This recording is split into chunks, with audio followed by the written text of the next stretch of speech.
I'm going to respond to a comment from a viewer named Master Sophia Christ. So first of all, thank you for your comment. You seem very passionate about spirituality, but I'm detecting that there is some anger. Um, and a lot of times people leave these comments because they are trying to do a good thing, so it stems from a good place. They think that maybe perhaps for them to be right, we need to be wrong. But we're going to use this as a teaching moment to learn about spiritual unity, not uniformity. And that's what the Urantia book purposely is trying to teach. We're trying to unite an entire world here with vastly different viewpoints, religious theologies. But a great one liner that you can use whenever you're having a difference of viewpoint with people is that it is the ideals about God which are important, not the ideas. And remember, God is just a word symbol for deity and divinity, so don't even let that get in the way of unity, not uniformity. So, ideals are things like love, peace, justice, mercy. Ideas are filtered down from there. And that is not the important thing when we're trying to have unity. So I'll just briefly skim through her comment, and then we can give it an answer. Okay, Master Sophia Christ writes, the issue with any and all books is that they may contain some truth, but not the actual path to ascend. They give you a nail and you think you got a hand and you were wowed by it. An illusion. Well, right there, I will say that that's not correct about the Urantia book, but I can't prove that to you. You just have to embrace this and see how you feel about it. Does this book bring you closer to the one that is? Question mark. Yes, it definitely does. I'm obviously referring to the Messiah, the heart of the universe, because consciousness ascension requires his undivided attention for people to be born again. To be born again or to have sins forgiven is one and the same. So far, only one entity can do that. Jesus is also known as the divine heart, the heart of the universe, or the divine mother. He is the only one who has the power and authority over all creation. Nothing in the universe happens without him approving to it. I think the first page mentioned the one that is, but did not name him, so no one is able to identify and come to him then. Shame! Half truths, I say, fiction. Terra is called Terra on all galactic maps, and then Master Sophia Christ goes into how the sun is named Sun 113 or Sun 13 and some genealogy type things. And then Master Sophia Christ says, knowing all this is higher consciousness. Rejecting it is stagnation and remaining lower consciousness. I hope this complements higher understanding. So you can see in the end there, Master Sophia Christ is coming from a good place. She or he is viewing us as being lost, okay?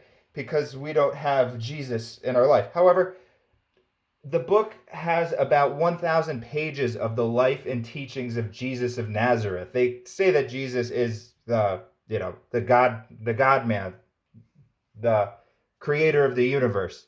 So I think if Master Sophia Christ hadn't responded so hastily, she might have seen that about the book, that they share the same opinion as she's putting here about Jesus. So let's go to the words of Jesus, in fact, in order to answer this. And this is a great part. This is in beginning public work in the life and teachings of Jesus, and it is about spiritual unity. And if you are not a follower of Jesus already, and maybe you've been turned off by Christianity, listen to the caliber of the words. Remember, these are words that are being reported by beings who were on the planet at the time of Jesus. So these are these exact utterances, okay? Think of it as a guardian angel who recorded what he said and is presenting it verbatim. Let's listen to the caliber of mind that comes through. Spiritual unity. One of the most eventful of all the evening conferences at Amethyst was the session having to do with the discussion of spiritual unity. James Zebedee had asked, Master, how shall we learn to see alike and thereby enjoy more harmony among ourselves? When Jesus heard this question, he was stirred within his spirit, so much so that he replied, James, James, when did I teach you that we should all see alike? I have come into the world to proclaim spiritual liberty, to the end that mortals may be empowered to live individual lives of originality and freedom before God. I do not desire that social harmony and fraternal peace shall be purchased by the sacrifice of free personality and spiritual originality. What I require of you, my apostles, and everybody else, is spirit unity, and that you can experience in the joy of your united dedication to the wholehearted doing of the will of my Father in heaven.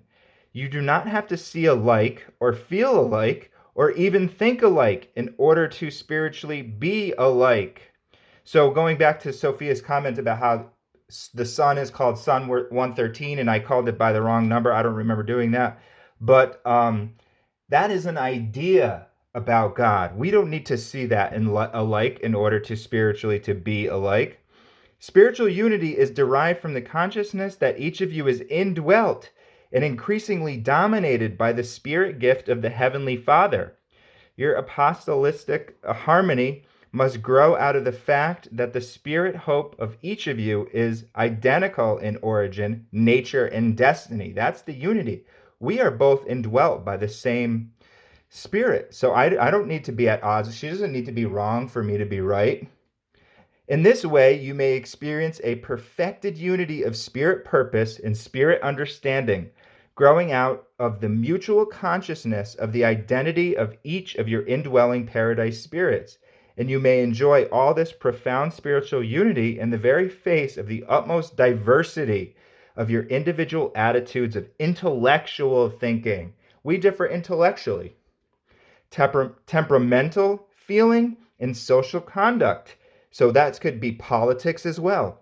Your personalities may be refreshingly diverse and markedly different, while your spirit natures and spirit fruits of divine worship and brotherly love may be so unified that all who behold your lives will of surety take cognizance of this spirit identity and soul unity. They will recognize that you have been with me and have thereby learned and acceptably how to do the will of the Father in heaven. You can achieve the unity of the service of God even while you render such service in accordance with the technique of your own original endowments of mind, body, and soul. Your spirit unity implies two things, which always will be found to harmonize in the lives of individual believers. First, you are possessed with a common motive for life service, and you all desire above everything to do the will of the Father in heaven. Second, you all have a common goal of existence. You all purpose to find the Father in heaven, thereby proving to the universe that you have become like him. Many times during the training of the 12, Jesus reverted to this theme. Repeatedly, he told them it was not his desire that those who believed in him should become dogmatized and standardized in accordance with the religious interpretations of even good men.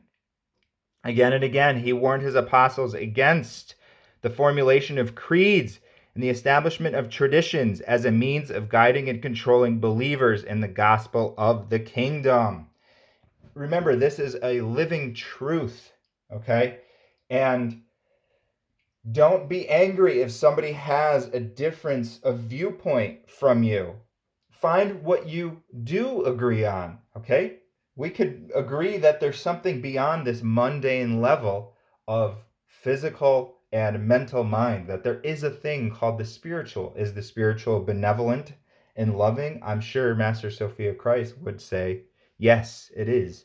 So we are both brothers and sisters under that one divine parent. And that is the unity that will, once you are in that cosmic family, it doesn't matter what anybody else believes. Somebody could be a Hindu and they could say, yeah, I believe that we are all in a cosmic family under one God. And then we're united, okay? We're all in that same cosmic family, and it's simple. Man complicates, God simplifies.